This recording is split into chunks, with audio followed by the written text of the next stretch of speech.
Bonsoir, bienvenue. Ce soir, nous avons le plaisir d'accueillir un Valaisan qui rayonne en Suisse et aussi sur le plan international. Benoît Dubuis a, je l'ai lu dans un reportage sur lui, beaucoup de talent. C'est un entrepreneur, c'est un scientifique, c'est un auteur de bande dessinée et un musicien, entre autres. Peut-être il a encore d'autres qualités que je ne connais pas. Il a été pendant plus de 10 ans le directeur du campus biotech des sciences de la vie de l'EPFL à Genève.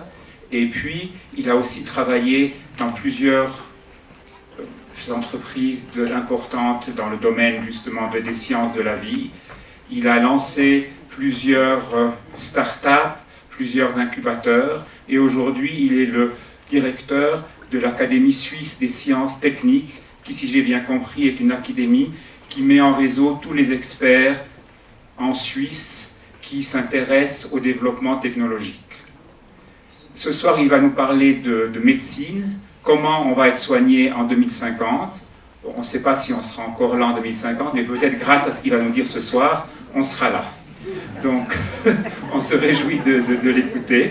Merci beaucoup d'être là, et puis je laisse la parole au professeur Dubuis. Merci. Voilà, mesdames et messieurs, c'est un grand plaisir et un grand honneur que d'avoir été invité. Je vous remercie. Je suis d'autant plus surpris de retrouver une salle pleine un samedi soir, donc preuve que l'importance des réseaux est vraiment vivace ici, et je vous félicite. Je pense que c'est d'autant plus appréciable. On parlera d'intelligence artificielle, on parlera de nombreux sujets, mais je pense que rien ne remplace ce que j'appelle l'intelligence humaine. Et l'intelligence humaine, c'est d'abord les réseaux. C'est d'abord de se connaître. Et vous verrez, c'est une citation que je mets tout à la fin de cette présentation. Je pense qu'aujourd'hui, ce qui est le plus important, ce n'est même plus de savoir, mais c'est de savoir qui c'est. Et pour savoir qui c'est, eh bien, il faut se rencontrer, il faut partager, il faut monter de la confiance. Et c'est, je pense qu'à travers ce type d'événement, que finalement on apprend à se connaître et que l'on peut faire de grandes choses ensemble. Donc aujourd'hui, ce que l'on m'a demandé de traiter, c'est la question des soins en 2050. Alors 2050, je reviendrai un tout petit peu, c'est à la fois loin, mais c'est super proche pour le monde médical. Et je dois dire que l'on a beaucoup de chance aujourd'hui, puisqu'en fait on a de nombreux spécialistes également de la médecine, et je pense que c'est à travers ces discussions que l'on pourra esquisser des chemins, trouver des pistes, trouver des solutions. Et c'est par là que j'aimerais commencer. Si vous prenez la presse, et j'ai pris encore ces coupures aujourd'hui, on parle souvent de la médecine en termes de coûts, en termes de sujets d'inquiétude, en termes de nouvelles solutions, et Dieu sait si elles ont besoin. Mais j'aimerais tout de même rappeler quelque chose qui me paraît essentiel. C'est simplement le fait que, durant ces 4 dernières générations, l'espérance de vie a doublé. Cela veut dire quoi? Cela veut dire qu'au début du siècle, l'espérance de vie était de 45 ans. Et malheureusement, c'est triste à dire, mais je pense que cette salle serait pas aussi pleine. Et que si l'on regarde, et si on fait un saut en arrière encore en 1800, eh bien on se retrouvait avec des espérances de vie moyennes, bien sûr, on parle toujours de moyenne statistique, à 25 ans avec des pics à 37 avec la vaccination qui est arrivée. Ce que je veux dire par là, c'est que ces progrès, on les doit notamment à la qualité de la médecine, à la technologie. J'appelle dans la technologie, et j'ai introduit bien sûr toute la partie médicale, et on le doit au projet. On le doit à la recherche, on le doit à des chercheurs, on le doit à des passionnés, on le doit à des praticiens.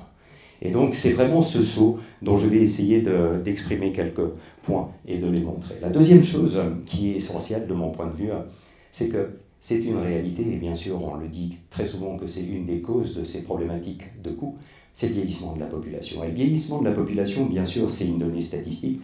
Par contre, aujourd'hui, ce que l'on doit faire, c'est moins de rajouter des années à la vie que vraiment de donner de la vie à ces années. Et c'est ce que l'on appelle le healthy aging.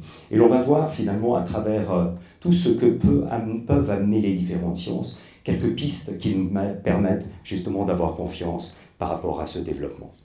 Nous devons penser santé et pas seulement soins, c'est essentiel. Si l'on veut donner de la vie à ces années, finalement il faut le voir de façon globale. Et vous le savez, la définition de la santé est bien plus large que celle des soins. La salle des soins touche véritablement la prise en charge d'une maladie, alors que la santé est un domaine beaucoup plus holistique, qui va incorporer à la fois la santé physique, à la fois la santé morale, mais aussi la santé sociale, l'intégration sociale. Donc c'est une définition qui est beaucoup plus large. Et finalement, chacun de ces points est essentiel pour pouvoir atteindre cette qualité. En quelques slides, vous allez voir finalement l'évolution que l'on a vécue. La première, c'était vraiment d'avoir une période de bonne santé qui était suivie par une période de maladie. Ensuite, ce que l'on a su faire, c'est prendre en charge ces maladies de façon plus appropriée, simplement pour ajouter ces années à la vie. Et aujourd'hui, l'on va vers quelque chose d'encore plus intéressant, c'est-à-dire que l'on veut réduire cette période de maladie et donc de rajouter cette qualité de vie pour faire en sorte que finalement on puisse se retrouver mieux, on puisse retrouver, c'est un mot qui est parfois galvaudé, ce bien-être qui nous permet de bien vivre et de faire en sorte que l'on puisse finalement encore contribuer à la société. Et cela passe par différentes dimensions. Ces dimensions, je les ai listées ici en dessous du graphe. Je vais revenir sur chacune d'entre elles, mais ce sont des dimensions qui sont essentielles. On pense par exemple au fait que l'on n'a plus simplement la prise en charge, donc c'est la partie thérapeutique. Alors bien sûr, la partie thérapeutique, on va pouvoir l'affiner avec ce que l'on appelle la médecine personnalisée, c'est-à-dire non pas de traiter avec une molécule les nombreuses pathologies, mais de faire l'inverse, c'est d'avoir un subset dans le cadre d'une pathologie et de trouver la meilleure façon de l'approcher. Mais l'on peut faire mieux. C'est d'essayer de faire en sorte que l'on puisse d'abord lire ce que nous sommes, comprendre ce que nous sommes pour éviter que cette maladie ne puisse apparaître. C'est vraiment le domaine de la prévention, dont on parle beaucoup, mais qui finalement peine encore à se mettre en place, malgré les efforts méritoires de certains pour le faire. Et la deuxième chose, c'est tout ce qui est prédictif. Et là, je parlerai un tout petit peu de l'avènement de la génomique, qui a été un des éléments qui nous a permis de faire des bons importants justement dans ce domaine. Et j'ai mis tout dessous la partie participative, parce qu'aujourd'hui, finalement, ce qui change le plus, je pense, c'est le positionnement du patient. C'est-à-dire que si hier, on avait un système de santé qui était, et je le simplifie bien sûr, était essentiellement basé sur le médicament et sur l'hôpital, aujourd'hui, tout s'est complexifié, et aujourd'hui, le patient est vraiment au cœur de ce centre de santé. On le verra comment un tout petit peu plus tard. Et donc, c'est ça qui nous amène à ce que l'on appelle la médecine, qu'on peut dire 4P, donc qui est préventive, qui est participative, qui est prédictive et qui est participative. Et l'on va voir finalement en quoi les domaines des soins qui peuvent avoir des gros apports du fait de la technologie nous ont permis justement d'approcher justement cette nouvelle médecine. Avant de rentrer vraiment dans le domaine de la technologie, puisque finalement c'est le cœur vraiment de cette présentation, je voulais quand même vous donner une petite indication par rapport au monde du digital. Tout le monde parle du digital, on parle de santé digitale, on parle vraiment des nouvelles thérapies digitales, on parle de la médecine digitale, chacune a sa définition. On ne va peut-être pas rentrer vraiment dans ces détails, mais toujours est-il que finalement cette digitalisation joue un rôle qui est central, à plusieurs niveaux. Je commence par le patient. Le patient, donc, bien sûr qu'il change. Il change comment? Parce qu'il y a du vieillissement, parce que les maladies, la prévalence des maladies neurodégénératives est là, et donc elles appellent de nouvelles solutions, et vous n'êtes pas sans savoir que finalement les progrès sont longs. On aimerait bien, malgré les milliards qui sont investis et les efforts incroyables qui sont conduits par nos écoles, avoir des solutions qui permettent d'apporter des solutions. Aujourd'hui, au mieux, l'on peut faire du management du disease, mais surtout ce patient, finalement, il change pour deux raisons. La première chose, c'est que le patient est informé. Si hier, vous aviez le médecin et vous aviez le patient venait voir le médecin. Aujourd'hui, le patient qui vient voir le médecin a déjà passé sur Google, a déjà fait du chat GPT peut-être aujourd'hui, et donc aujourd'hui, il attend des réponses différentes de la part du médecin. La deuxième chose qui est essentielle, c'est que, comme chaque personne, aujourd'hui, finalement, nous sommes prêts à partager ce que nous sommes. Et je pense qu'il y a de nombreuses personnes parmi vous qui portent des systèmes connectés, qui portent des Apple Watch ou de ce type d'appareillage, qui sont capables de capter non seulement ce que vous faites, mais ce que vous êtes pour une partie. Et donc ces données vont enrichir un système, et vous verrez comment l'on peut profiter justement de ces datas pour faire avancer la science.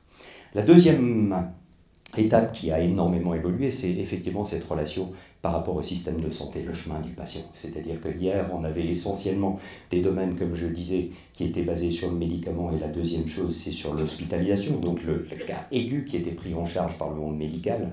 Et aujourd'hui, tout s'est complexifié, et le but, c'est aussi d'aller vers ce que l'on appelle l'hôpital à la maison, c'est-à-dire de garder cette qualité de vie en ayant la possibilité d'intervenir et d'interagir avec le patient qui n'est plus dans un cadre hospitalier. Et cela sous-entend quoi? Cela sous-entend qu'une partie va pouvoir être facilitée à travers de la technologie, à travers cette technologie digitale. La troisième dimension qui change, c'est tout ce que l'on appelle les wearables, c'est-à-dire vraiment tous ces appareillages connectés. Vous avez peut-être entendu parler des IoT, donc c'est ce Internet of Things. Ça veut dire quoi? C'est simplement des capteurs, c'est des systèmes qui vont mesurer en temps réel ce que vous êtes, ce que vous faites, et qui vont pouvoir être communiqués à travers des datas à des systèmes centralisés.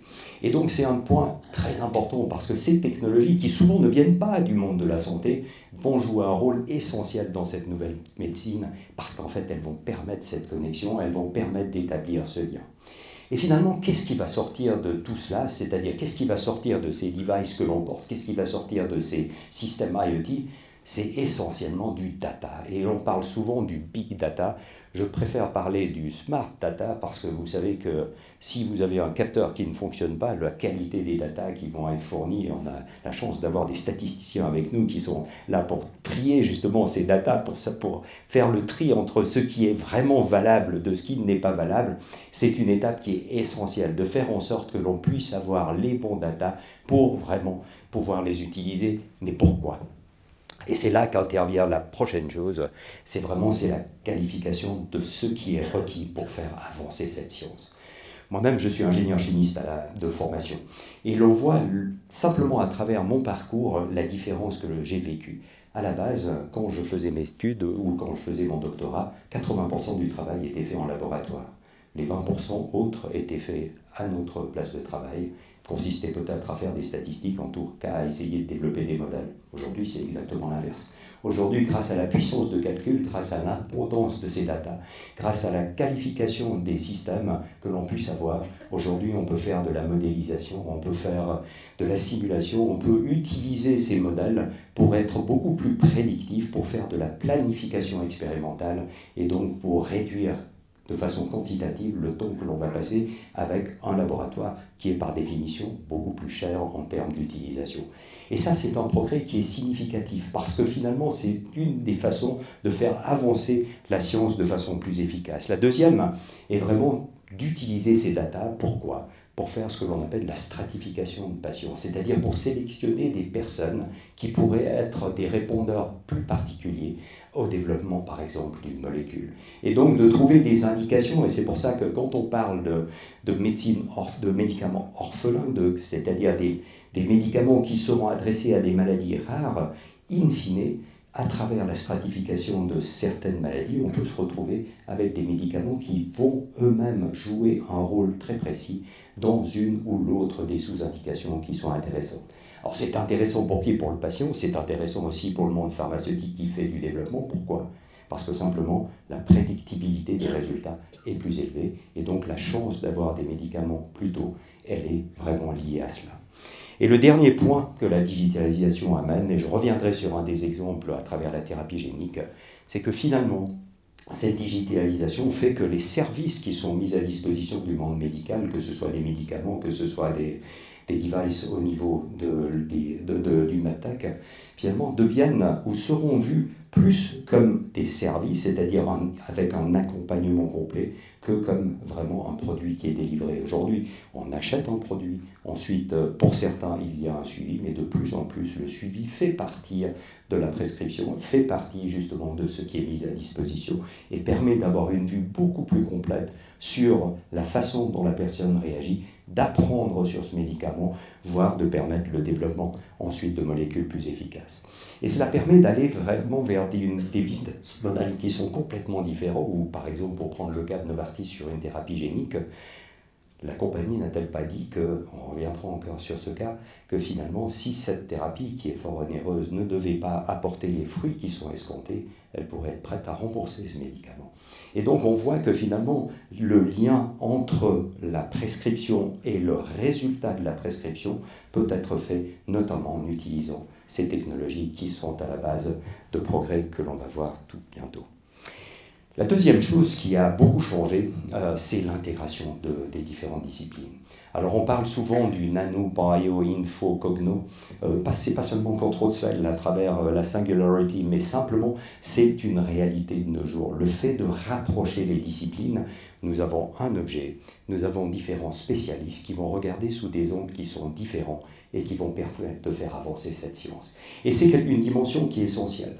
Alors aujourd'hui, on peut l'appeler interdisciplinarité. Et d'ailleurs, pour les personnes qui sont férues d'histoire, c'est pas très nouveau. Si vous regardez l'introduction de l'encyclopédie Diderot, 1750, Diderot disait il y a deux façons de faire progresser les sciences. La première, c'est d'accumuler les connaissances, c'est-à-dire de faire travailler, de collecter des datas supplémentaires. Et la deuxième chose, la deuxième façon, c'est de rapprocher les sciences. Et quelque part, en d'autres termes, il exprimait déjà ce que l'on peut comprendre à travers l'interdisciplinarité, à travers le rapprochement entre ces différentes disciplines. Ce que je vais faire maintenant, j'ai choisi 10 technologies, simplement pour illustrer un petit peu ce que l'on voit dans la presse, pour le positionner dans le monde médical. Et là, je pense à essentiellement des soins de santé, c'est-à-dire ce sont des données, ce sont des approches qui ont été validées d'un point de vue expérimental et qui sont mises à disposition comme outils soit thérapeutiques, soit diagnostiques du corps médical. Je commence par la partie nanotechnologie. Pourquoi? Parce qu'en fait, c'est une partie qui est très proche de l'ADN de la Suisse, c'est-à-dire de pouvoir concevoir quelque chose de complexe, de pouvoir concevoir quelque chose de petit, et surtout dans le domaine médical, ce qui est essentiel, c'est d'avoir quelque chose qui soit robuste, quelque chose qui fonctionne. Quand vous portez un pacemaker, vous ne voulez pas vous poser la question si le jour où vous en avez besoin, il va fonctionner. Et quelque part, l'ADN qui permettra d'aller jusqu'au bout de ces produits, ce n'est pas très différent de ce que fait l'horlogerie, à savoir que l'horlogerie fine doit fournir non pas seulement des pièces d'art, mais des appareillages et surtout des mécanismes qui soient suffisamment robustes pour continuer à apporter l'heure. Et donc ce n'est pas tout à fait étonnant que notre région, je pense à la Suisse romande essentiellement, se soit très bien positionnée à la fois dans le domaine du biotech et à la fois dans le domaine du medtech, puisque le domaine du medtech est un monde qui est très proche de celui de l'horlogerie. Aujourd'hui, on essaye de faire en sorte de rapprocher encore plus ces mondes. Dans le cadre de notre fondation, on a rapproché à travers les PAJ, qui est le grand concret, non pas comme le GPAG du prix de la plus belle montre, mais simplement qui met en évidence les artisans qui permettent de construire ces montres, c'est-à-dire qui fournissent des technologies qui permettent de travailler de façon extrêmement précise, de façon extrêmement fine, avec une précision qui est incroyable. Et c'est vraiment ces caractéristiques qui permettent de développer ces appareillages et ces systèmes comme les stents, comme les valves, etc. Et peut-être encore une petite nuance, parce qu'en fait aussi, il faut rappeler que ces innovations, elles ne sont pas nouvelles. Et si on parle d'un stent qui est aujourd'hui largement répandu, ils ont été développés dans notre région. C'est un professeur Siglart qui, au CHUV, a posé le premier stent et donc qui a ensuite donné cette idée qui ensuite s'est répandue largement à travers les différentes sociétés qui ont pris le relais. Et l'on voit que nous avons la chance de pouvoir nous appuyer sur de nombreux cerveaux qui sont dans nos hautes écoles, qui sont dans nos universités, qui sont dans nos hôpitaux et qui finalement ont donné naissance à des produits incroyables. Le deuxième point, j'ai mis le séquençage, je l'ai mis du côté du nano. Pourquoi? Simplement parce qu'en fait, pendant très longtemps, le monde de l'ADN n'était simplement pas accessible parce que d'un point de vue technologique, c'était compliqué. Vous savez tous que le premier génome a été décrypté en 2001 et à l'époque, c'était un exercice à coût de milliards. Simplement, et encore, il y avait quelques pourcentages du génome qui n'avaient pas été décryptés. Aujourd'hui, la grande différence que l'on a à travers des systèmes de nanopores, à travers des systèmes de microfluidiques, énormément de technologie qui est mise là derrière, l'on arrive à avoir des systèmes de séquençage pour moins de $1000, de moins de 1000 francs suisses. Cela veut dire quoi? Cela veut dire que ça change complètement le paradigme, puisqu'aujourd'hui, vous pouvez penser faire une partie de l'analytique basée sur de l'ADN, où finalement le prix n'est plus rédhibitoire. La deuxième chose, c'est que vous pouvez faire ce que l'on appelle des études populationnelles, c'est-à-dire de comparer ce qui pourrait être une cause de maladie en comparant une population saine et une population malade à une grande échelle, parce que de nouveau, le prix est devenu accessible. Et la troisième chose, et c'est certainement une des grandes contributions de ce domaine, c'est de pouvoir soutenir une partie de la médecine personnalisée. Je prends un seul exemple qui est un ancien exemple, mais je pense qu'il est très parlant. C'est le cas de l'Herceptine qui a été développé pour le cancer du sein, pour un type de cancer du sein qui permet d'avoir des taux de réponse qui sont très élevés et qui est basé sur ces principes, c'est-à-dire d'abord de faire un séquençage, de déterminer si une personne est porteuse de ce gène ou pas, et ensuite de pouvoir administrer un produit qui lui soit hautement spécifique pour un résultat qui est vraiment bénéfique.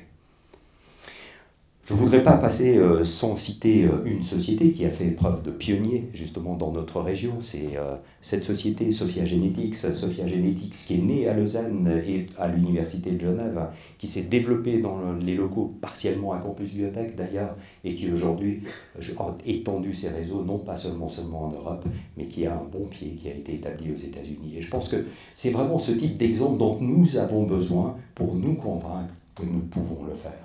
Et je rends hommage justement surtout à toutes ces équipes et surtout aux entrepreneurs qui ont eu le courage, parce qu'en fait, il faut énormément d'abnégation pour amener des sociétés à ces niveaux. Mais ce sont des sociétés aujourd'hui qui sont cotées, ce sont des sociétés qui étaient hier dans nos parcs scientifiques et qui aujourd'hui sont là pour soutenir le monde médical, pour soutenir le monde de la santé. Je passe maintenant au domaine de la bio, avec quelques outils qui ont été développés. Alors vous avez tous, je pense, entendu parler du fameux CRISPR. Et en fait, il s'agit de quoi? Il s'agit de ciseaux moléculaires qui permettent de façon extrêmement précise d'intervenir au niveau de l'ADN. On en avait bien sûr des ciseaux avant. Simplement, ceux qui ont été apportés par ces deux personnes qui ont reçu le prix Nobel il y a quelques années, j'entends, c'est de les améliorer. Et cela a ouvert des perspectives incroyables. Et je dois dire que ce qui m'a vraiment étonné dans le cas de CRISPR, c'est de voir que les premières molécules qui ont bénéficié de ces nouveaux ciseaux sont aujourd'hui sur le marché. Une preuve que finalement, une innovation qui n'est pas si ancienne finalement, qui a été reconnue comme telle, a permis très rapidement d'aboutir, en l'occurrence sur la drépanocytose, justement sur l'avènement d'un produit. Et cela a permis, dans une deuxième étape, de profiter à des sciences dont on parle depuis longtemps. Quand on parle de thérapie génique, finalement, qu'est-ce que l'on veut faire? C'est d'intervenir au niveau de l'ADN, au niveau du gène, soit pour le remplacer, soit pour le corriger. C'est un vieux concept. C'était un concept qui avait été développé dans les années 20 déjà. Mais ensuite, qui avait besoin d'une technologie, qui avait besoin de faire des progrès, surtout au niveau de ce que l'on appelle la vectorisation. Comment est-ce que l'on va prendre cette thérapie génique pour l'amener au bon endroit? Et finalement, ce n'est que dans la fin des années 90 que finalement on a eu les premières indications, que l'on a eu les premiers tests qui ont été faits. Malheureusement, dans le cas de la thérapie génique, le premier cas n'a pas été très fructueux, puisqu'il y avait eu même mort d'homme, ce qui a remis une période de glaciation par rapport à cette thérapie génique qui commence à émerger aujourd'hui et qui a amené ses premiers produits. Et je pensais notamment à cette thérapie de Novartis, justement le Luxturna, dont vous avez certainement entendu parler, parce qu'en fait, non pas pour l'indication, parce que c'est une indication pas très connue, non pas parce qu'il s'agit d'une thérapie génique, mais simplement parce que le prix était rédhibitoire. Et finalement, c'est là que, rédhibitoire à quelque chose comme 2 millions de francs pour la thérapie. Et donc, c'est là que finalement se posent de nouvelles questions par rapport à la santé. C'est-à-dire que, est-ce qu'il vaut mieux traiter de façon chronique pendant une longue période? Est-ce qu'il vaut mieux traiter en une fois? Et ensuite, comment peut se faire ce remboursement? Avec des vrais questionnements par rapport au financement du monde de la santé. Mais c'est, d'un point de vue technologique, un progrès qui est admirable, qui a été fait, avec des résultats qui sont vraiment intéressants. Et je voulais aussi mentionner cette société qui est en train de se bâtir une réputation à Lausanne, pour montrer que finalement les entrepreneurs sont là également chez nous pour prendre en charge le fait d'industrialiser ces technologies. Parce qu'en fait, ce n'est pas du tout évident de produire ces vecteurs. Et donc, d'avoir des sociétés comme Lonza qui travaillait au niveau des petites molécules, qui travaillent au niveau de la thérapie génique, peut être un fabuleux accélérateur pour le monde médical, mais aussi pour la recherche qui est conduite et qui permet justement de profiter de gens, de compétences et surtout de vecteurs qui eux-mêmes auront été validés pour avancer beaucoup plus rapidement dans les différents chemins régulatoires. Une autre technologie dont on a tous vu l'efficacité, c'est ce que l'on appelle les thérapies à base d'ARN. Et donc, vous connaissez peut-être cette personne, Stéphane Bancel, j'ai eu la chance de le connaître quand il travaillait encore chez Biomérieux. Et finalement, je lui tire mon chapeau parce qu'il fallait vraiment y croire. Pourquoi? Parce que l'ARN, c'est quelque chose qui est connu, mais c'est quelque chose qui est instable. Et quand vous le mettez au niveau sanguin, il est détruit par le système enzymatique. Et donc, moi-même, j'avais travaillé dans le cadre d'un projet sur cet ARN, mais on avait largement échoué, c'est-à-dire que on était incapable de le vectoriser. Et quand il a quitté la direction de Biomérieux pour partir dans une société Moderna qu'il avait montée de toutes pièces, bien sûr accompagné de personnes qui étaient incroyablement qualifiées, notamment aux États-Unis, eh bien, je tire mon chapeau encore une fois, parce qu'en fait, il fallait oser faire le pas, il fallait vraiment croire à une approche qui était nouvelle, et on a vu ce qu'il a été capable de faire, parmi les sociétés, justement dans le cadre de la vaccination, pour ce qui est du Covid-19, où tout le monde a acclamé justement le fait que le développement avait été extrêmement rapide. Alors bien sûr que la base scientifique et la base expérimentale étaient déjà là, mais l'applicatif au niveau de la thérapie n'était pas là. Et donc tout cela a dû être fait. Et aujourd'hui, ce qui est tenté, c'est d'utiliser cette base, cette expérience, cette connaissance qui a été générée sur une première indication, l'application vaccinale, pour le développer dans le domaine thérapeutique ou pour d'autres applications dans le domaine de la vaccinologie. Les cellules souches, c'est peut-être quelque chose dont on parle moins aujourd'hui. Pourquoi? Parce qu'il y a eu des grands débats éthiques il y a quelques années qui étaient liés à l'utilisation de cellules souches qui étaient d'ordre embryonnaire. Et donc aujourd'hui, les cellules souches, par contre, nous fournissent de grands espoirs. Alors il n'y a pas seulement les personnes qui souffrent, par exemple, de brûlures, qui peuvent bénéficier justement de greffes, qui sont tirées justement de ces cultures ticellulaires, mais il y a tout un pan de la médecine, qu'on appelle la médecine régénérative, qui tire profit justement de cette capacité que l'on a acquise de travailler avec le monde cellulaire et de travailler avec le monde tissulaire. Ça pour les applications qui sont thérapeutiques, qui sont directement appliquées dans le cadre de la médecine. Mais cela donne aussi des espoirs qui sont incroyables comme outil de recherche. Et je pense simplement à la technologie des organoïdes, qui est relativement récente, qui permet de faire des constructions cellulaires de tissus dans une reproduction en 3 dimensions, et qui permettent de mimiquer ce qui peut se passer à travers des organes, non pas seulement pour développer de nouvelles applications, mais pour tester des médicaments et donc de réduire l'importance que l'on apporte, notamment pour ce qui est de l'utilisation d'animaux de laboratoire. Puisqu'en fait, le but pourra aussi être de remplacer cette expérimentation animale à travers l'utilisation de ces constructions cellulaires qui devraient, et ça je mets au conditionnel bien sûr, être suffisamment prédictives de ce que l'on pourrait avoir dans l'organisme comme réaction par rapport à une substance donnée. Et là, je pense bien sûr à des applications qui vont très loin, et vous savez très bien que la région est bien positionnée, notamment dans le domaine métabolique, avec les possibilités de remplacement des îlots de Langerhans dans les applications, par exemple, du diabète. L'immuno-oncologie, et ça me fait d'autant plus plaisir d'y parler que Madame Labouchère est là, et je pense que c'est encore un domaine dans lequel nous avons la chance d'avoir des pionniers dans la région. Et vous savez certainement qu'aujourd'hui, de façon très simplifiée, quand vous êtes face à un cancer, aujourd'hui ce que l'on utilise c'est essentiellement des molécules qui elles-mêmes sont suffisamment toxiques pour éviter la propagation à l'infini justement des cellules cancéreuses, avec souvent malheureusement des effets secondaires qui sont relativement lourds.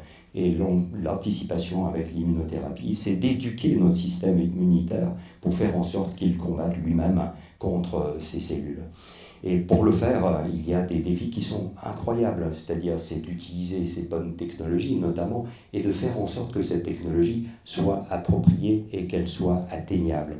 Et j'ai trouvé très intéressant notamment le fait qu'une de nos sociétés qui est basée notamment en Valais, Lonza, se soit intéressée à ces thérapies, à ces micro-réacteurs qui devraient nous permettre de faire en sorte de personnaliser la production de ces cellules, de ces systèmes qui vont être réinjectés, de ces systèmes immunitaires qui vont être réinjectés auprès des personnes après qu'ils puissent être prélevés. Et l'on voit justement l'intrication entre ces développements thérapeutiques et le développement de la technologie qui doivent permettre justement d'offrir non seulement de nouvelles solutions, mais surtout d'offrir des nouvelles solutions qui soient acceptables d'un point de vue à la fois réglementaire et à la fois d'un point de vue financier pour que l'on puisse vraiment les étendre de façon très large. Au niveau de l'informatique, de cette partie info, je pense que tout le monde a entendu parler bien sûr de cette fameuse intelligence artificielle. Ce qui m'a fasciné le plus, c'est que jusqu'au mois de novembre l'année passée, cette intelligence artificielle était essentiellement réservée à des applications technologiques. On savait que l'on était passé par des réseaux de neurones, ensuite qu'on était passé par des systèmes qui étaient encapsulés, qui permettaient de faire du développement algorithmique. Et ensuite, l'on pouvait profiter de cette nouvelle intelligence artificielle pour mieux traiter ou traiter plus rapidement les datas qui étaient générées. Et puis, au mois de novembre l'année passée, avec l'arrivée de ChatGPT, on a vu qu'il y avait un nouveau monde qui s'ouvrait à nous, où finalement des applications, je pense que vous les avez peut-être testées, qui nous apportent vraiment des approches qui sont complètement révolutionnaires, disons, pour faire de la recherche, pour avoir la possibilité de tirer de l'information sur une base très large, était devenue utilisable par le plus grand nombre. Et cette intelligence artificielle, on la retrouve un tout petit peu partout aujourd'hui, de plus en plus. Et c'est un des corollaires par rapport à cette personnalisation de la médecine, c'est que la personne veut s'approprier sa santé. Donc le jour où vous avez un medical device, elle veut connaître ses résultats, elle veut être impliquée. Et donc le fait de pouvoir mettre cette intelligence artificielle dans ces devices permet de démocratiser une partie de l'utilisation de ces appareillages. Et la deuxième chose, leur donne une puissance qui est beaucoup plus importante. Je prends quelques exemples sur lesquels j'ai eu l'occasion de travailler. C'est ce fameux pneumoscope. Utiliser un stéthoscope pour les médecins qualifiés, aucun problème, mais par contre il faut s'y habituer. Et donc des médecins peut-être moins qualifiés, ou le corps médical moins qualifié, avaient souvent des problématiques justement à distinguer une pathologie simplement sur la base auditive. Et finalement c'est le professeur Gervais à Genève qui a eu l'idée, notamment dans le cadre de ce pneumoscope, d'introduire cette intelligence artificielle pour faire en sorte qu'il y ait déjà une aide qui puisse être apportée par rapport à la qualification d'un signal et l'identification d'une thérapie. Et l'on voit la portée de cette intelligence qui est mise à l'intérieur de ces devices et qui permet à des populations différentes, cette fois, de s'approprier des systèmes qui sont relativement complexes et qui permettent déjà de penser à des applications dans des milieux, dans des endroits qui peut-être sont plus dépourvus en termes d'environnement médical et qui pourraient, par ce biais, disons, avoir accès à des qualifications au niveau diagnostic qui soient meilleures. Alors la grande question qui se pose, mais on la pose tous, c'est de dire finalement cette intelligence artificielle va-t-elle se substituer aux médecins? C'est une des questions scientifiques qui est posée, c'est une des questions que se posent toutes les académies pour savoir où est-ce que l'on en est vraiment. Et je pense que là, il faut rester extrêmement humble. Et la deuxième chose, c'est de faire en sorte que finalement l'humain est toujours le dernier mot.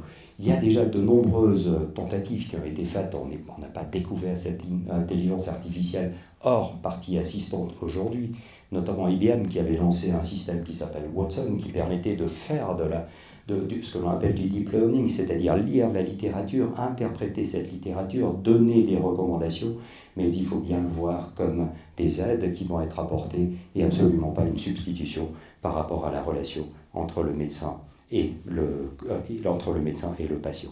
Et là, je profite pour placer ce mot, je l'ai mis plutôt que je voulais l'exprimer parce que je parle beaucoup de technologie, mais je pense que c'est une chose que l'on doit avoir toujours en tête, c'est de ne pas déshumaniser la santé. Et je pense que c'est essentiel, surtout aujourd'hui, alors que la technologie devient prévalente, alors que la technologie ne cesse de se développer, de faire attention. La médecine ne doit pas être réduite à de la technologie. Et les métiers de médecin reposent tout de même sur la confiance qui est offerte dans la relation entre le médecin et le patient. Je parle encore de deux technologies, la technologie du quantum, à nouveau un sujet qui est hautement discuté. Qu'est-ce que c'est que ce quantum? Ce quantum est l'utilisation de ceux qui avaient été découverts il y a des années. C'était la première génération du quantum, avec toute la théorie quantique, avec Niels Bohr, avec ces personnes qui ont reçu un prix Nobel. Et aujourd'hui, nous sommes à la deuxième génération quantique, où l'on pourra utiliser ces applications dans des domaines qui sont très diversifiés, que ce soit la partie computationnelle pour avoir des ordinateurs qui potentiellement, on n'en est pas là aujourd'hui. Et ça, c'est aussi quelque chose auquel nous devons toujours faire très attention comme scientifiques, parce que souvent, on a des overpromises, c'est-à-dire qu'on promet trop tôt quelque chose. Aujourd'hui, on a encore des problèmes de faute, on a des problèmes de refroidissement. Ces ordinateurs dans des premières générations sont des émulateurs de systèmes quantiques, mais ne sont pas encore des ordinateurs à proprement quantiques. Mais par contre, on ne peut pas rester indifférent par rapport au chemin qui se dessine par rapport à ces technologies, parce qu'en fait, elles pourraient potentiellement révolutionner la façon dont on peut utiliser les puissances de calcul. Et ce n'est pas seulement dans cette puissance de calcul, ce n'est pas seulement dans cette partie informatique que cette révolution quantique pourrait avoir une influence significative, mais c'est également dans le domaine de la cryptographie, en permettant de développer des clés qui soient quasi incassables. Et pourquoi j'en parle dans le domaine de la santé? Parce que vous savez tous que les domaines de santé font partie des données les plus protégeables, puisqu'en fait elles touchent à notre être, elles touchent à notre personnalité, et donc l'on doit faire attention à ce que leur divulgation ne soit pas là. Et donc des systèmes de clés quantiques sont déjà envisagés pour le transfert des données, faire en sorte que justement ces données soient protégées au mieux. Et la troisième application, c'est tout ce qui est lié à la sensorik quantique, c'est-à-dire le développement de différents senseurs qui vont utiliser cette technologie quantique pour avoir une sensibilité et une spécificité qui sera bien plus grande que celle que l'on connaît aujourd'hui dans les compteurs. Et c'est finalement quelque chose qui est intéressant parce que quand on parle de quantique aujourd'hui, on parle essentiellement des ordinateurs, alors que les premières applications industrielles et commercialisées ne sont pas dans ce domaine, mais sont vraiment dans le domaine de la cryptographie. Vous savez peut-être qu'une des premières sociétés qui a été pionnière dans ce domaine est née à Genève avec le professeur Guizin. Malheureusement, et je cite aussi cet exemple parce qu'en fait c'est ce que j'appelle un exemple malheureux, on n'a pas suffisamment cru à cette technologie, ou en tout cas les investisseurs helvétiques n'ont pas suffisamment su croire à cette technologie, si bien qu'elle a été rachetée par les Coréens. Et je regrette toujours ces fleurons qui, a posteriori, ont développé une technologie, mais qui aujourd'hui ne sont plus basés sur sol helvétique. Et donc, la deuxième application, c'est vraiment la partie sensorique qui intervient dans le cadre du développement de senseurs de nombreuses sociétés. Alors, pour vous montrer un exemple de ce que pourraient représenter ces ordinateurs quantiques, je pense que ce sont des images auxquelles, pour certains, vous êtes familiers. Ce qui est intéressant, c'est que tout le monde a vu cette photo, sauf que cette photo ne présente pas du tout un ordinateur quantique, elle montre simplement le système de refroidissement, mais comme il y a une consonance très artistique. Je pense que c'est pour ça qu'on l'utilise très largement dans le domaine scientifique, justement pour l'illustrer. Un autre point sur lequel je voulais revenir, et j'utilise le mot du quantique, quand je dis quantique, je pense encore au potentiel. Les grandes sociétés de conseil parlent de milliards de potentiel en termes de vente. Aujourd'hui, par contre, ce qui a été fait, c'est des milliards qui sont investis, plus de 34 milliards, et vous voyez sur ce graphe que la Suisse investit 10 millions. Cela veut dire quoi? Cela veut dire qu'à un certain moment, la question de l'importance de la recherche doit être posée pour des domaines spécifiques tels que le quantique. On peut tout à fait envisager qu'on puisse décider que ce n'est pas un sujet sur lequel on puisse s'intéresser. La Suisse a raté des contours. Le contour de la génomique a été raté. La Suisse n'y s'est pas engagée suffisamment tôt. Même le contour de la biotechnologie a été raté par nos grandes sociétés pharmaceutiques. Et comment ont procédé ces sociétés? C'est en rachetant des acteurs qui étaient actifs dans ces domaines. Je pense à Roche qui avait racheté Genentech, je pense à Novartis, ou plutôt Cibaliki qui avait racheté Chiron. La question qui se pose dans ces domaines très émergents, avec l'argent qui est mis et surtout les acteurs qui sont derrière, comme Google, comme IBM, etc., c'est que qui pourra s'acheter ce type de compétences? Et à savoir que si l'on n'investit pas suffisamment tôt, peut-être bien que cette technologie ne deviendra plus accessible pour un pays, si bien que je prêche toujours pour un développement qui soit mesuré, mais qui soit effectif dans ces technologies, pour au moins avoir une base qui soit suffisamment solide quand le domaine du quantique devra intervenir. Je prenais aussi comme exemple les thérapies digitales. C'est quelque chose qui est très intéressant parce qu'en fait, je pense que nous avons tous nos enfants qui sont férus de jeux, mais ces jeux, jusqu'à aujourd'hui, avaient un aspect qui était essentiellement récréatif et qui était un divertissement. Or, ces jeux interviennent vraiment aujourd'hui au niveau médical. Que l'on pense à la réhabilitation, que l'on pense à d'autres applications qui permettent d'établir un lien avec le patient, les thérapies digitales jouent un rôle qui est massif. Et j'aime prendre cet exemple parce qu'en fait, nous y avons contribué. C'est le premier jeu qui s'appelle Kidsy, qui permet de faire un lien pour les transplantés hépatiques entre les jeunes patients et le médecin à travers un jeu, en faisant en sorte que les enfants puissent jouer, puissent communiquer leurs data, puissent être sensibilisés à leur maladie, puissent prendre conscience du fait que s'ils ne prennent pas les médicaments voulus, ils peuvent avoir un rejet. Et donc, c'est vraiment une aide qui permet non seulement d'accélérer le fait de faire en sorte que finalement la qualité de vie de ces patients puisse être améliorée, mais qui peut augmenter la résilience, qui peut augmenter la capacité justement à cette thérapie, justement d'avoir un lien qui soit fort avec le patient. Comme dernier exemple pour la partie cognitive, eh bien, je pense qu'il n'y a pas beaucoup de meilleurs exemples, puisqu'en fait la partie cognitive, c'est le lien souvent que l'on fait avec le cerveau, que tout ce qui est brain-computer interface, c'est-à-dire ces interfaces entre le monde du cerveau et le monde de l'informatique. Et je pense que nous avons un magnifique exemple à travers Onward, à travers ce qu'ont réussi à faire les professeurs Courtine et les professeurs Bloch, et qui se sont positionnés au niveau mondial en montrant qu'ils pouvaient redonner espoir à des personnes qui avaient perdu une partie de leur mobilité.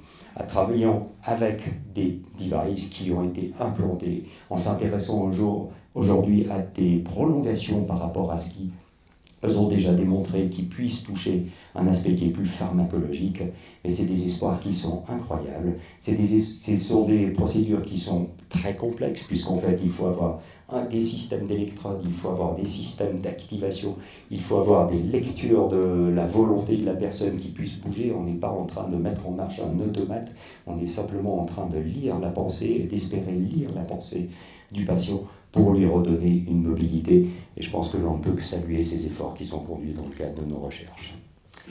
C'était les 10 technologies que je voulais vous présenter. Alors maintenant, pourquoi c'est 2050 ? 2050, comme je vous l'ai dit, c'est à la fois demain au niveau médical.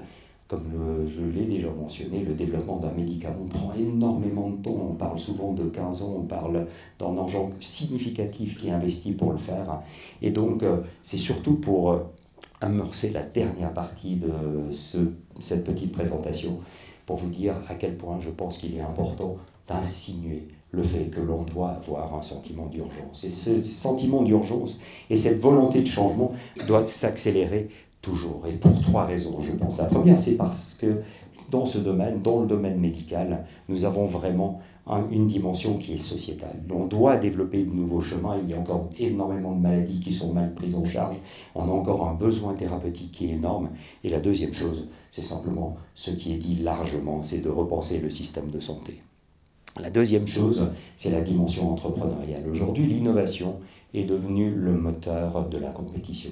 Et c'est vrai entre personnes, c'est vrai entre universités, c'est vrai entre startups, c'est vrai entre entreprises, c'est vrai entre régions, c'est vrai entre pays. Et cette innovation, on doit la cultiver. Nous avons la chance d'avoir à la fois des chercheurs de pointe, à la fois des organisations qui sont là pour prendre cette innovation et donner la capacité à ces chercheurs, à ces entrepreneurs de continuer à les développer pour en faire des produits. Et finalement, la nouvelle génération, surtout les innovations qui vont faire en sorte que cette croissance de notre pays puisse se faire ces prochaines années, eh bien aujourd'hui, ce sont ces graines que l'on a dans nos incubateurs, que l'on a dans nos accélérateurs. Et c'est cette innovation qui est tellement importante.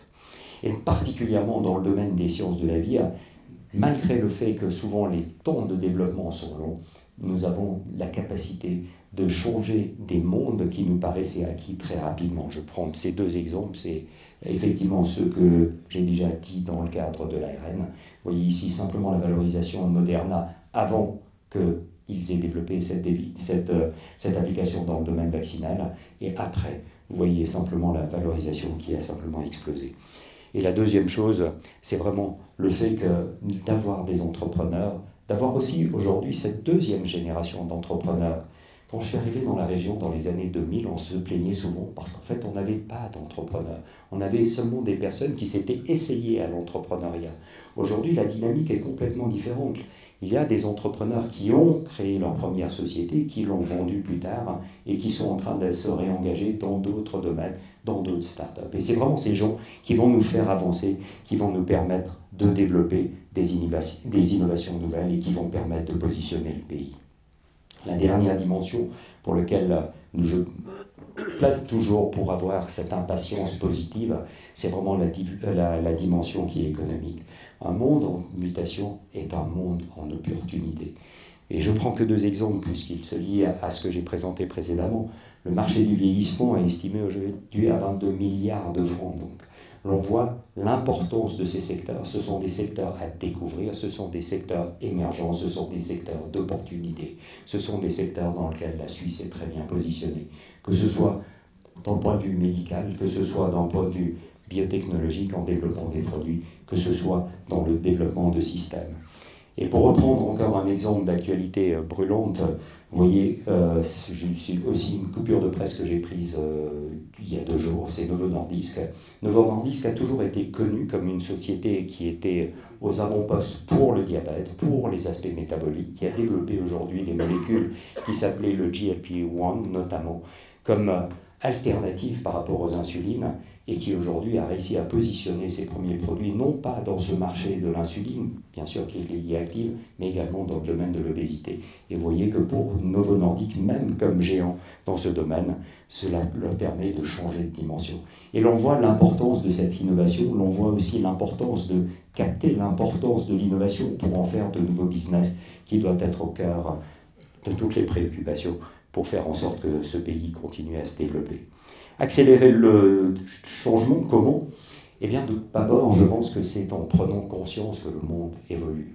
Et je pense qu'il évolue dans 3 domaines en tout cas. Bien sûr qu'on pourra compléter ce slide. La première chose, c'est de penser que l'économie aujourd'hui est basée sur cette innovation. Une société qui n'innove plus et une société qui prend le risque d'être posée sur le trottoir une fois parce qu'en fait, il y aura de nouveaux procédés, il y aura de nouveaux produits qui ne lui permettront pas de continuer à se développer. La deuxième chose, c'est que notre économie est de plus en plus fondée sur une connaissance systémique et en réseau. Et c'est là, et c'est surtout pour ça, que l'on insiste, que nos hautes écoles insistent sur le fait de mailler notre pays, que ce soit avec l'Europe, que ce soit avec les autres pays, pour être sûr que finalement l'on puisse être confronté à d'autres cerveaux, qu'on puisse les additionner pour faire progresser non seulement nos recherches, mais la capacité de les transformer. Et le dernier point sur lequel je pense qu'il y a un changement qui est fondamental, c'est qu'aujourd'hui notre monde est devenu un village et que le temps s'est accéléré. Et à nouveau 2 exemples par rapport à cela. Si nous n'investissons pas aujourd'hui sur des technologies émergentes, d'autres le feront. Et ça, c'est une chose qui a été vérifiée et validée de façon très particulière et douloureuse parfois par des entreprises qui n'ont pas suffisamment investi suffisamment tôt. Et la deuxième chose, c'est que par rapport au temps, et je vais simplement regarder le développement technologique, que l'on pense à la vitesse d'introduction de téléphone, que l'on pense à la vitesse d'introduction de l'électricité. Ça s'est passé sur des dizaines d'années. Aujourd'hui, ChatGPT s'est positionné avec plus de 100 millions d'utilisateurs en moins de 5 jours. Et donc l'on voit à quel point la technologie aujourd'hui peut s'implanter de façon rapide, elle peut changer des paradigmes et forcer des gens à se réinventer à une vitesse qui est incroyable. Et c'est quelque chose que l'on doit prendre conscience parce qu'en fait, souvent, l'on s'est dit que dans certains domaines, on pouvait prendre le temps d'attendre pour voir ce qui se passait et ensuite intervenir ou soit racheter, comme je parlais des biotechnologies. Je pense qu'aujourd'hui, malheureusement, ce luxe s'en est allé. Et la deuxième chose sur laquelle j'insiste beaucoup, c'est le fait de travailler en réseau. Et c'est pour ça que nous insistons beaucoup sur, dans le domaine médical, notamment l'importance de la Health Valley. Pourquoi? Parce que nous avons 1000 entreprises, nous avons 26 000 personnes qui travaillent dans ce domaine. Et ces 26 000 personnes portent toutes des compétences. Et aujourd'hui, comme je le disais, ce qui est important, c'est de connaître qui c'est. Le jour où vous avez besoin d'un spécialiste, le jour où vous avez besoin d'un partenaire, le jour où vous avez besoin d'avoir quelqu'un qui vous permet de trouver un sous-traitant, de trouver quelqu'un qui vous aidera dans le développement de votre produit, eh bien c'est à travers ce réseau que vous allez le vivre. Et je pense que ce que vous faites aujourd'hui, c'est un réseau. Ce que l'on fait dans le cadre de la Health Valley, c'est d'établir un autre réseau. Et ce réseau doit être à la fois actif d'un point de vue économique, mais aussi au niveau formatif. Parce qu'en fait, c'est ce réseau qui connaît les besoins, qui connaît finalement les réseaux pour lesquels le monde devrait changer certains points dans le cadre de la façon dont nous gérons finalement, que ce soit la recherche, que ce soit le développement, que ce soit le développement économique, et c'est eux qui nous aident. Et c'est pour ça que je parle toujours d'une région, d'une communauté, de compétences et d'une ambition qui doit être commune et qui doit être cette ambition de positionner pour avoir un impact. L'attitude et l'aptitude, je pense que je vais en rester là ensuite, et je pense que c'est celle qui doit dicter toute notre action. Je pense qu'en Suisse, nous avons une chance incroyable, c'est que nous avons pratiquement tout. Que l'on pense à la qualité de notre recherche, que l'on pense à la qualité de nos accélérateurs, nos incubateurs, nos parcs scientifiques, que l'on pense à la qualité de nos sociétés. Et donc, ce qui va faire la différence, c'est notre volonté de nous lever le matin, de prendre notre destin en main et de nous positionner. Et c'est d'autant plus important aujourd'hui, alors que la Suisse se trouve dans un contexte international à une position qui est la sienne. Il faut aussi penser que nous sommes 8 millions d'habitants. Prenez la Chine, bien j'entends, on parle de 1,5 milliard. Et donc la probabilité d'avoir des génies en Chine par rapport à la Suisse est malheureusement proportionnelle à la population. Donc qu'est-ce qui va faire la différence? C'est notre capacité d'établir ces liens, cette capacité de capitaliser sur nos assets pour en fait de nous porter une étape plus loin. Et j'aimerais terminer simplement avec un tout petit clin d'œil. J'ai vu qu'il y avait de nombreuses personnes qui étaient d'un autre domaine, du domaine artistique, et je trouvais que cet exemple de Tempus Fugit permettait de cristalliser un tout petit peu mon message, à savoir la capacité de rapprocher des sciences, la capacité de développer une urgence. Et en fait, c'est un projet que j'ai conduit durant les 2 années de Covid qui s'appelle Tempus Fugit. En quoi est-ce qu'il consiste? C'est un projet horloger qui capitalise sur un héritage, à savoir la maîtrise de la mécanique du monde. Par contre, c'est une monde spéciale. C'est une monde qui est capable de vous donner l'espérance de vie personnalisée. Et pourquoi cela? Simplement pour faire en sorte que l'on donne une notion par rapport au temps qui passe et si l'on a une volonté de faire quelque chose, de le faire dans les bons timings. Cette montre est le fruit d'un rapprochement entre le monde des sciences de la vie et le monde de la micromécanique.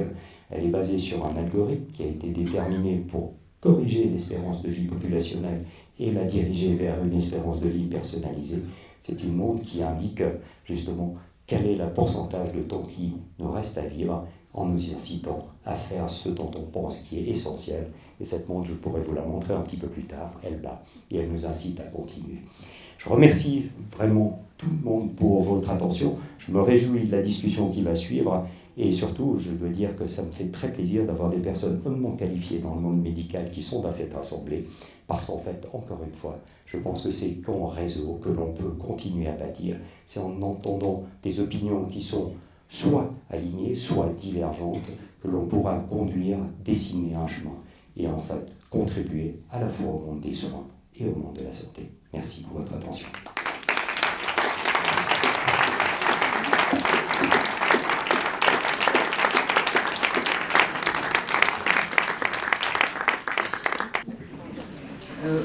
Merci de cette overview aussi globale. J'avais 2 questions en fait. Une était, tout ce que vous avez présenté, combien de tout ça appartient au résultat de la recherche aux États-Unis? Et nous en Europe, nous nous positionnons comment par rapport à ça? C'est-à-dire, est-ce que d'abord il y a un vrai partage? Est-ce que nous sommes très en arrière, très en avant? Voilà, c'est ça la grande question, qui est la même que sur la technologie en fait. Donc ça c'est de la technologie médicale. Quelle est la distance entre nous en Europe et les États-Unis? Alors je pense qu'il y a plusieurs dimensions par rapport à votre question.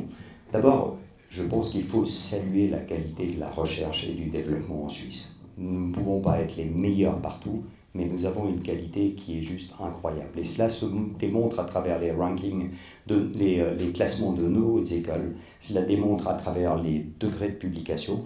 Par contre, il faut être conscient que nous sommes toujours les meilleurs quand nous répartissons ces datas par rapport à la population, mais qu'en masse, la Suisse reste la Suisse. La deuxième chose, c'est qu'aujourd'hui, le monde est beaucoup plus complexe que celui que vous énoncez. Ce n'est pas la Suisse ou l'Europe versus les États-Unis. Il y a de gros acteurs qui sont non pas émergents, mais qui sont existants aujourd'hui. Je pense à la Chine, par exemple. Et pendant très longtemps, on a confondu la Chine avec une unité manufacturière. On voyait les cerveaux en Europe aux États-Unis, et ensuite on voyait les usines en Chine. Aujourd'hui, le niveau de publication en Chine est en train d'exploser également. Et donc, selon moi, on voit simplement à travers cet exemple que le tout est devenu beaucoup plus complexe. Et c'est là l'importance finalement qui est portée sur le fait de travailler ensemble. de faire en sorte que des projets internationaux puissent naître sur des grandes dimensions, pas seulement dans le domaine, que ce soit le quantum, que ce soit le domaine de la physique, mais à travers des projets. Et finalement, l'on voit que cette fluidité également est très forte. Par contre, nous avons toujours en Suisse une capacité d'attirer des talents, une capacité de les retenir qui est hors norme. Je pense qu'une expérience que j'ai faite et qui m'a le plus instruit à ce sujet, c'est effectivement celle qui a conduit à la fermeture du siège de Merck & Serono à Genève. Quand il y a 11 ans, c'était Serono à l'époque, a décidé de fermer son siège, 1200 personnes ont perdu du jour au lendemain leur travail. Je ne parle pas de tous les sous-traitants qui travaillaient également pour Serono. Et j'étais à l'époque président de l'association Bioalp, c'est bien sûr la presse s'interrogeait pour savoir si la dynamique économique de la région allait être capable d'absorber justement ces personnes.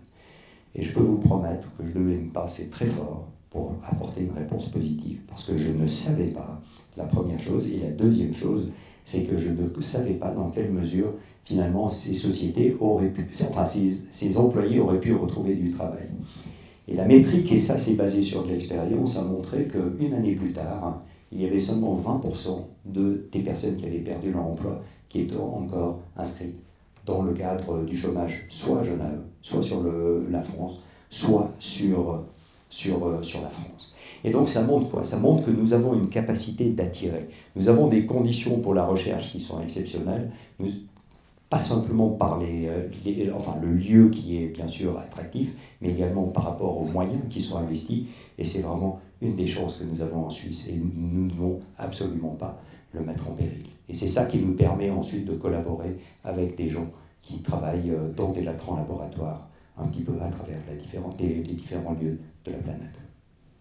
L'inconnu fait peur et je vois dans les médias, surtout quand la population non spécialisée peut s'exprimer sur de nouvelles choses, de nouvelles technologies, surtout que quand ça parle d'ADN, d'ARN, de médical. Que vous répondriez-vous à ces gens qui n'ont pas le temps ils n'ont pas fait les mêmes études que vous ou que les spécialistes pour leur donner confiance ou aussi partager leur scepticisme peut-être? La première, c'est de donner confiance. Et la deuxième chose, c'est de donner de confiance aussi par rapport au fait que l'on va devoir s'exprimer sur ces sujets. C'est-à-dire que l'on a eu différentes votations. Vous savez qu'en Suisse, que ce soit dans le domaine médical, que ce soit dans d'autres domaines, chaque temps d'année, on doit s'exprimer, le peuple doit s'exprimer. Et c'est aussi des expériences qui m'ont beaucoup appris, parce qu'en fait, je pense qu'il y a quelques années, quand je dis quelques années, il y a 20 ans plutôt, en fait, il y avait un mot d'ordre qui était donné. Les partis se prononçaient, le peuple suivait. Je simplifie un tout petit peu, mais on était dans cette situation. Aujourd'hui, l'on doit procéder différemment. Ce que j'essaye toujours de faire, et c'est aussi le rôle de l'académie, c'est de faire en sorte que l'on ait un degré de compréhension minimum pour pouvoir aborder un dialogue. Et je peux tout à fait comprendre que les gens ne partagent absolument pas ma position, mais par contre, je veux avoir ce dialogue sur une base de compréhension. Je n'aime pas du tout les personnes qui sont arrêtées d'un point de vue dogmatique par rapport à un sujet. Par contre, je peux tout à fait comprendre que des personnes, pour des contextes historiques, que des contextes religieux, que ce soit des contextes familiaux, etc., puissent avoir des avis différents, mais cela passe toujours par la même chose. C'est de notre responsabilité de faire en sorte que les clés de lecture par rapport à ces technologies soient apportées à la population.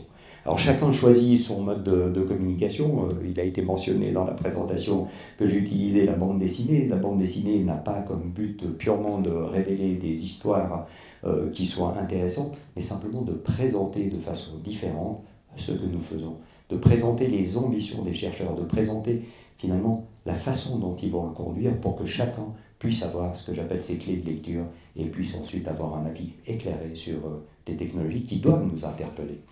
Par contre, d'un point de vue purement formel, parfois je suis un peu surpris parce qu'en fait, on a tendance à légiférer avant même qu'on ait la technologie. Par exemple, quand on parle de taxer des robots, je me dis, c'est sympathique, mais j'entends, construisons déjà les robots, puis ensuite voyons si on peut les taxer. C'est-à-dire de refuser une technologie avant même que justement elle puisse avoir démontré à la fois son potentiel et ses risques, Je pense, avant d'avoir fait cette analyse, je pense que c'est prématuré. Et je ne suis pas pour l'interdiction. Par contre, bien sûr que l'on doit avoir une démarche qui soit pleinement raisonnée. Et c'est vraiment, je réinsiste, c'est vraiment le rôle des académies. C'est-à-dire, c'est non pas seulement de suivre ces technologies, de faire en sorte que l'on comprenne dans quelle direction l'on va se diriger et quelles sont les technologies à côté de lesquelles on ne peut pas passer, mais c'est de voir et de comprendre l'impact sociétal de ces technologies, pour savoir dans quelle mesure on peut les accompagner pour faire en sorte qu'au niveau de la population, et leur introduction soit acceptable. Ma question s'adresse spécifiquement au président de l'Académie des sciences techniques. Vous avez évoqué à plusieurs reprises dans le domaine médical la nécessité d'avoir accès à la connaissance, accès aux données. Cet accès est absolument nécessaire pour l'innovation, pour savoir comment on va évoluer, comment les choses vont pouvoir changer ou on va pouvoir influencer le monde. Selon vous, comment vous estimez le risque que certains acteurs dans le domaine du traitement de la connaissance et du traitement de l'information ferment, plutôt, on parle d'open access, on parle d'ouverture partout et toujours, est-ce qu'il y a un risque que certains acteurs ferment cet accès ou se préservent des données et les gardent pour des buts économiques ou autres pour eux, de manière à ce que le monde entier n'ait plus accès à cette information? Et comment est-ce qu'on fait si le robinet de l'accès à l'information se ferme? Alors, la première partie de la réponse, elle est très claire, c'est pas un risque, c'est un fait. C'est-à-dire que je prends simplement dans le domaine de tout ce qui est développement pharmaceutique, il y a une législation qui a été mise en place comme quoi les données cliniques, c'est-à-dire qui sont générées pendant la période des phases cliniques, devraient être rendues publiques. Pourquoi? Simplement pour faire en sorte que des sociétés potentiellement concurrentes puissent apprendre également de ces données, puissent les comparer et puissent développer plus rapidement. Par contre, si vous allez regarder sur le site, que ce soit de l'EMEA ou de la FDA, les dossiers réglementaires qui sont apportés, bien vous voyez qu'ils ont consommé beaucoup de crayons noirs. C'est-à-dire que certains domaines ne sont pas accessibles. Et là, c'est vraiment des considérations qui sont très politiques, puisqu'en fait, la volonté a été exprimée. Maintenant, le partage de cette information pose effectivement problème, et cette information pourrait être utile. Je salue, par exemple, une initiative, alors là, vous ne m'en voudrez pas trop, mais c'est de PMI, de Philip Morris, qui a développé, alors on n'aime pas ces sociétés qui ont développé des applications dans le domaine du tabac, mais par exemple, Philip Morris a fait preuve de transparence en mettant à disposition toutes les datas qu'ils avaient générées de façon tout à fait sérieuse pour que l'on puisse en bénéficier dans le domaine du développement des maladies pneumologiques. Et donc, on aimerait bien que les sociétés qui soient peut-être moins sous pression fassent de même, partagent ces données et permettent justement à d'autres de les utiliser pour les traiter soit d'un point de vue statistique, soit de les insérer directement dans les comparatifs. Mais c'est effectivement des datas, j'en ai vu encore très récemment, c'est malheureux de parler de cela, mais j'entends malheureusement les conflits aujourd'hui sont une source de génération de data. Parce qu'en fait, vous utilisez de plus en plus de drones, vous utilisez des appareils qui sont bourrés de capteurs, hein, et sans vouloir spécifiquement parler de certains acteurs, eh bien, tout a été cadenassé aux pays qui notamment soutenaient justement une des parties ou l'autre. Et donc l'on voit que cet accès est loin d'être évident, et que finalement, on parle souvent du fait que ces data, c'est le new oil, c'est-à-dire c'est le nouveau pétrole qui va faire en sorte que des énormes bons économiques puissent être faits, et donc malheureusement qui sont souvent jalousement gardés par des sociétés. Mais je partage tout à fait, je pense que ce n'est pas un risque, c'est simplement une réalité. Bonsoir. Bonsoir, Éric Morin. Donc moi, une petite question. Donc entre 4 générations, l'espérance de vie a doublé. Maintenant, avec ces nouvelles technologies, ARN, etc., ADN, qui vont évoluer donc assez rapidement. Donc en 2100, on aura encore doublé la longévité, ou bien, et puis à un moment donné, il y aura un problème quand même. C'est ce que vous voulez? C'est ce que vous voulez? Non, mais non, c'est une vraie question de société, et je dois dire que je n'ai pas voulu parler du transhumanisme, du post-humanisme, etc. Vous connaissez tous les chantres de ces domaines. qui sont en train de nous prédire l'homme de Milan, ça avait été mentionné, j'entends, c'est quelque chose qui est abordé par des personnes sérieuses. Vous avez tous entendu parler, je pense, de l'université de la singularité. La singularité, c'est quoi? C'est le fait que... Enfin, ils ont retardé la date, hein, mais j'entends au départ, ce qui était prévu, c'est qu'une intelligence artificielle arrive à être équivalente à une intelligence humaine en 2029. Maintenant, ils ont passé à 2031. C'est pas de mon ressort de pouvoir les comparer, et surtout, l'âge de la singularité a été fixé par des scientifiques, Kurzweil, justement, à 2045. Je laisse ces interprétations à ces personnes. Je pense qu'il y a encore un chemin qui est manifeste pour traiter des problèmes beaucoup plus terre à terre. Et ensuite, l'homme de Milan, je pense que c'est pas forcément la plus désirable des choses qu'on devrait avoir. Oui, qu'est-ce qu'on peut imaginer pour les années 2050 de thérapeutique ciblée aux différents maux que présente la personne, à savoir, par exemple, je dirais sur les leucémies, les multiples types de leucémie, les traitements très particuliers que l'on va pouvoir donner et qui auront moins d'influence, d'effets pervers, etc. Alors, c'est une question qui est à la fois complexe parce qu'elle n'est pas prédictive, et la deuxième chose, c'est qu'elle est très différenciée pour ce qui est des réponses. Aujourd'hui, ce que l'on peut dire, c'est que la dynamique de recherche est en marche dans chacune de ces thérapies. Mais il y a une réalité qui est véridée et validée, c'est que la recherche, elle n'est pas prédictive par définition. C'est très différent du développement. Souvent, les gens confondent la partie développement de la partie recherche. Quand vous faites de la recherche, vous mettez toute votre intelligence, vous mettez les ressources que vous avez. Par contre, de prédire quand vous arriverez à une solution, très compliqué. Quand vous arrivez à avoir une innovation et que vous allez faire un développement de cette innovation, c'est beaucoup plus facile. C'est comme les pistes de ski qui sont organisées ici à Montana. En fait, le développement clinique est un slalom. Et chacune des portes correspond à un passage obligé, que ce soit d'un point de vue réglementaire, que ce soit d'un point de vue production, que ce soit d'un point de vue acceptation de remboursement. Par contre, on connaît où sont positionnés ces piquets. À savoir que les sociétés qui se lancent dans le domaine du développement savent quels sont les écueils qu'elles vont rencontrer. Et donc, par contre, la recherche en est très loin de ça. Et il peut y avoir des surprises, c'est-à-dire que des bonnes surprises, c'est-à-dire des progrès qui sont incroyables. Je classe parmi ceux-là ce qui a été fait dans le cas de l'ARN, et je ne veux pas dire que c'était simplement de la sérendipité, c'est-à-dire que les gens ont pu rapidement avoir une illumination. C'était un effort constant qui avait été mené par une société sérieuse, qui s'était posé les bonnes questions et qui avait développé les bons outils. Par contre, je pense qu'on a tous été surpris à quel point chacun de ces outils a pu être intégré pour en faire un vaccin, et à quel point ce vaccin même pouvait évoluer de façon rapide pour répondre justement à différents virus.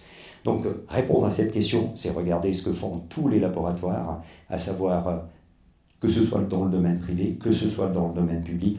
Et je pense que la seule réponse que l'on puisse apporter, c'est de faire en sorte que ces gens continuent à y croire, et que dans les domaines qui sont peut-être un peu plus négligés, je pense notamment à tout ce qui est neurodégénératif, où finalement il y a quand même eu des écueils qui étaient très importants, qui ont été faits, puisqu'en fait, et c'est là que le monde privé s'est éloigné, parce que la base scientifique était considérée comme insuffisamment valide pour que ces sociétés investissent massivement dans ces domaines, que finalement le relais puisse être pris par justement des organisations publiques, par des organisations de recherche, simplement pour faire avancer des domaines qui en ont bien besoin.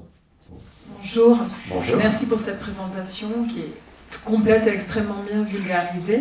Je voudrais revenir sur une de vos slides qui marquait les investissements mondiaux. Et la Chine, si je me souviens bien, c'était 15 milliards, donc ce qui est énorme. Alors c'est vrai que c'est un grand pays. Vous parlez depuis le début de collaboration. Et la science, je veux dire, collabore. Enfin, les scientifiques collaborent, c'est ce qui fait avancer la recherche. La Chine partage des valeurs extrêmement différentes du monde occidental, et notamment avec le traitement des données, est extrêmement différent du monde occidental. Je ne sais pas s'il y a beaucoup de collaboration avec la Chine, et est-ce que vous voyez, je pense qu'il y a plutôt une compétition, est-ce que vous voyez cela comme plutôt un frein ou plutôt une opportunité pour l'innovation, que ce soit la Chine ou d'autres pays? Alors, je pense qu'il y a différents niveaux de réponse par rapport à cette question. La première, c'est le partage des valeurs. C'est-à-dire qu'on ne peut pas faire n'importe quoi, n'importe où, et on ne peut pas soutenir justement des recherches qui finalement ne correspondent pas aux bases éthiques et morales justement que l'on s'est fixées par rapport à la qualité de la recherche. Là, c'est quelque chose sur lequel il doit y avoir un fil rouge. Aujourd'hui, vous parliez de la Chine, mais vous pouvez parler de façon plus générale, et là nous avons des ambassadeurs avec nous. Tout est devenu beaucoup plus complexe, parce qu'en fait il y a une couche politique qui s'est venue de se greffer sur sa science, qui n'est plus de l'ordre moral seulement, qui n'est plus de l'ordre éthique, c'est par rapport à des blocs qui sont en train de se reconstituer, et qui font que des collaborations sont plus délicates ou pas, parce qu'en fait on ne veut pas collaborer avec l'un ou l'autre. Ce que je regrette personnellement, et le problème de la Chine est un problème sur lequel je pense qu'il peut y avoir de nombreuses discussions, de nombreux écueils aussi par rapport à la façon dont la recherche aurait pu être conduite, je mets au conditionnel bien sûr, mais aujourd'hui la problématique justement qui s'est greffée d'un point de vue politique est encore plus délicate. Je prends des exemples, il y a une volonté d'utiliser la science comme vecteur de partage, et je pense que l'on doit avoir ça en tête, c'est-à-dire qu'il y a des vecteurs pour rassembler les différents peuples. Malheureusement, souvent, il y a une teinte qui est mise et qui suit plus les cours politiques que finalement le cours de la science. Mais là, je ne sais pas si les ambassadeurs veulent répondre. Donc, vous avez tout à fait raison. Donc, la politique. Dans beaucoup de domaines, la politique a pris le dessus sur la raison. Voilà.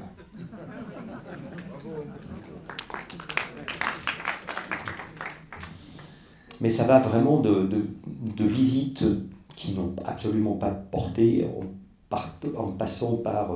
on devait accueillir par exemple le président de l'Académie chinoise des sciences, quoi, ce qui en gros va plutôt dans un sens de rapprochement. Et vous imaginez pas le nombre de freins que l'on a reçus d'un point de vue politique parce que c'était considéré comme soit inconvenant, soit inapproprié, soit pas dans le bon timing. Et c'est dommage. Bonsoir monsieur, merci de votre présentation.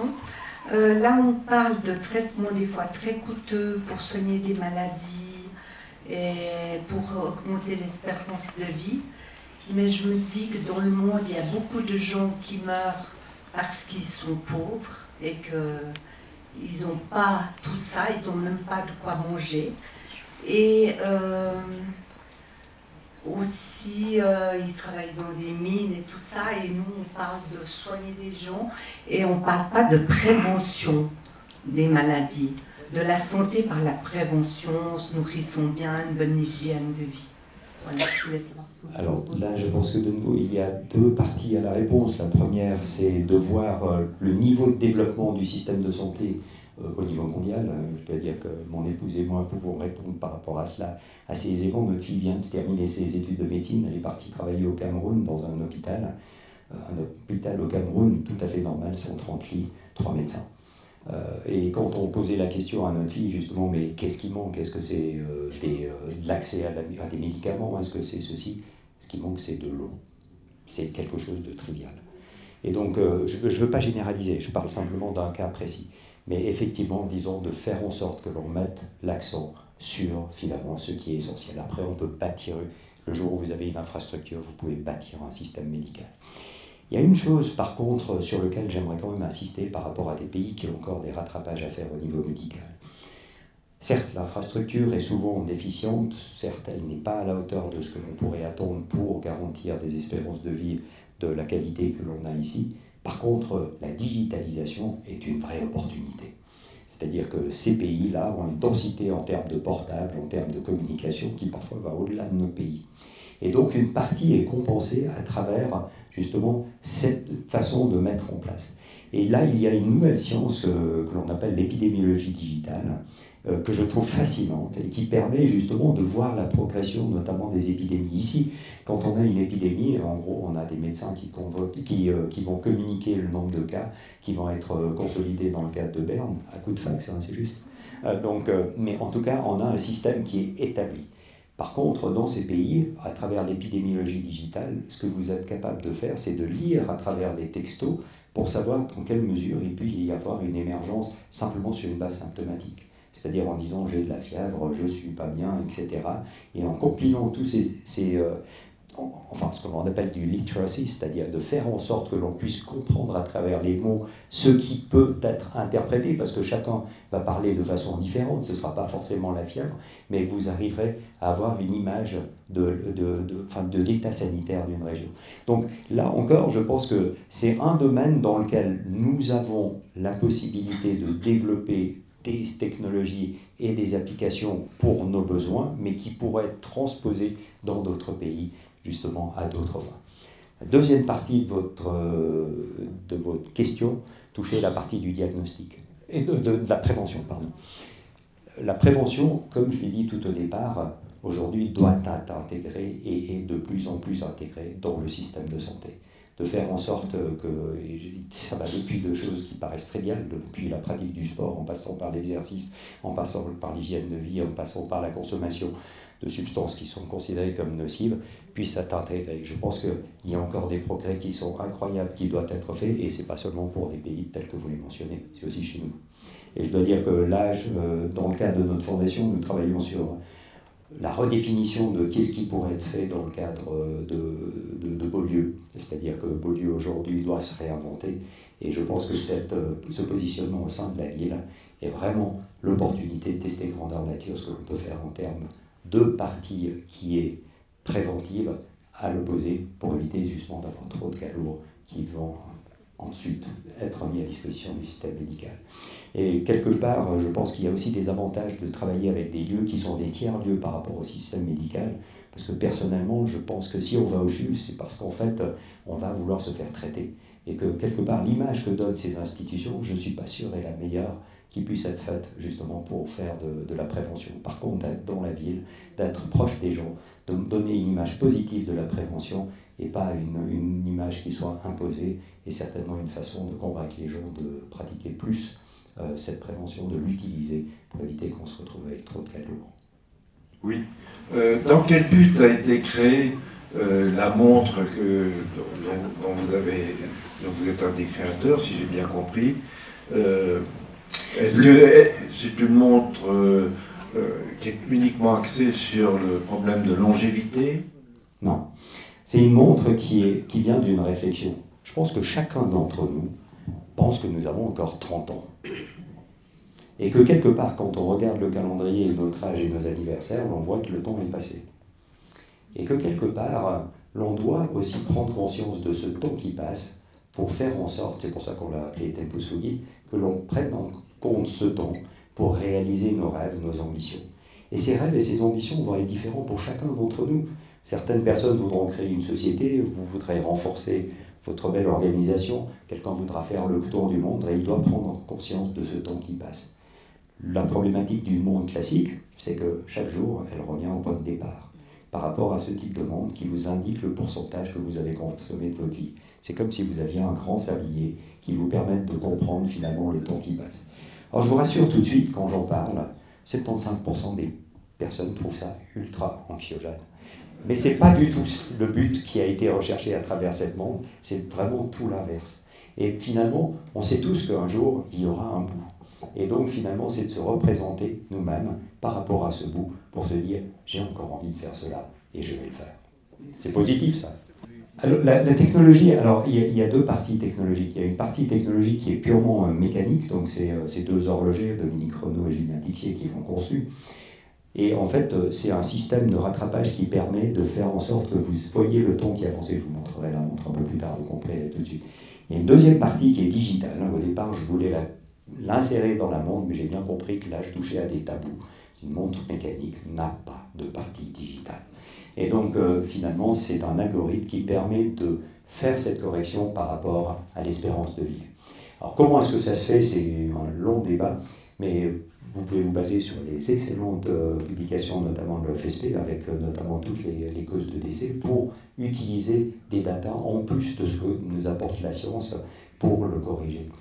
Et en fait, sans vouloir rentrer dans les détails, mais je pense qu'en fin de soirée, on ne devrait pas le faire, mais j'entends, il y a malheureusement plusieurs façons qui sont bien caractérisées d'avoir des problèmes de santé qui peuvent nous mener à une fin.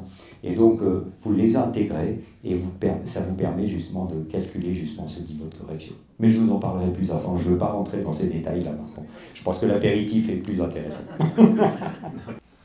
Oui, madame. Une question. Est-ce que vous croyez que quelqu'un qui est actuellement très malade aimerait porter ce genre de monde que vous avez au poignet? Ah, mais je ne force personne à la porter.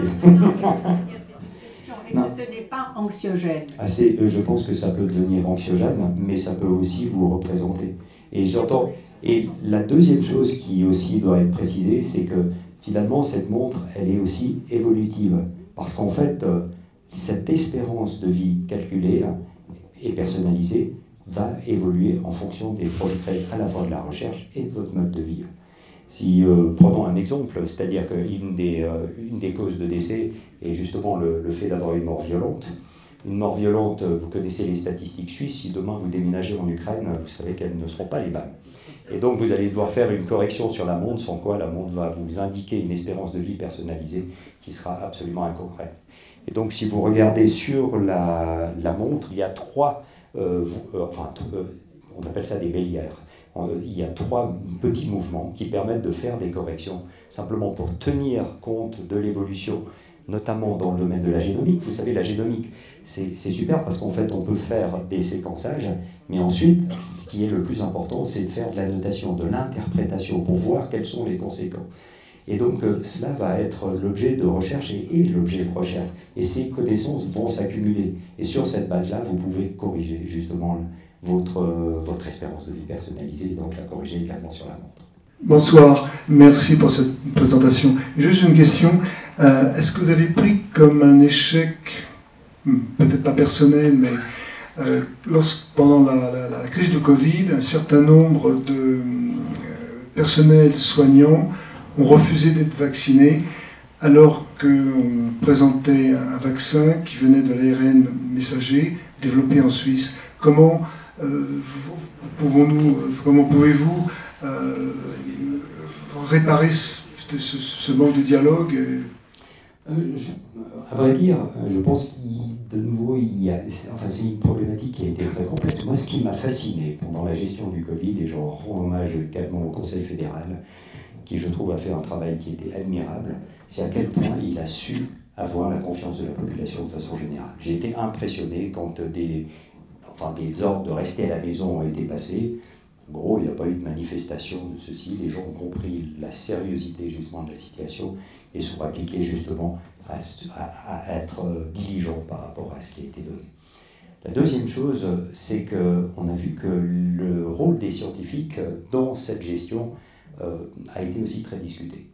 Et je pense que c'était une très bonne chose d'avoir eu ce conseil scientifique qui s'appelait la Task Force. Je ne suis pas sûr que la façon dont tout ça est passé n'aurait pas pu être perfectible. Ce que je veux dire par là, c'est que si au départ on sentait qu'il y avait vraiment une cohésion et quelque part il y avait un rôle consultatif, peu à peu avec le temps, ça s'est un peu estompé, où l'on commençait à voir dans les journaux l'avis à la fois du Conseil fédéral, donc l'avis politique, ensuite on avait l'avis de la commission de la Task Force, ensuite on avait l'avis des individus de la Task Force, et que tout ça, je l'ai trouvé très perturbant. Parce qu'en fait, si l'on veut se référer aux scientifiques justement pour qu'ils nous apportent des éclairages, on peut comprendre que tout le monde ne partage pas le même, mais in fine, j'entends il y a un message qui doit être passé. Et je comprends tout à fait qu'une partie de la population a été engagée par ce manque de cohérence dans certains messages, parce qu'en fait, la task force en tant que telle pouvait avoir un message, et ensuite les individus pouvaient s'en distancer et même avoir des avis qui étaient divergents. Et c'est pour ça que justement tout ce qui s'appelle gestion de crise aujourd'hui est en train d'être revu, pour comprendre finalement comment mieux traiter, mieux informer, faire en sorte que sans vouloir forcer quoi que ce soit, l'on puisse être suffisamment attentif par rapport aux différents avis qui pouvaient se poser, mais que l'on puisse s'assurer qu'on ait une cohérence dans les messages qui soient meilleurs. Et d'ailleurs, ça a été démontré à travers certaines statistiques que la crédibilité du monde scientifique avait été écornée pour certains. Et donc, je pense que là, le rôle des scientifiques, le rôle des académies, le rôle des universités doit vraiment être intégré de façon meilleure pour anticiper des crises qui pourraient encore se présenter à nous. Avant de passer au verre de l'amitié, il y a un petit souvenir de Swiss Med Culture, votre nom gravé sur une de nos ardoises. Merci beaucoup. Merci professeur, merci à toutes et à tous.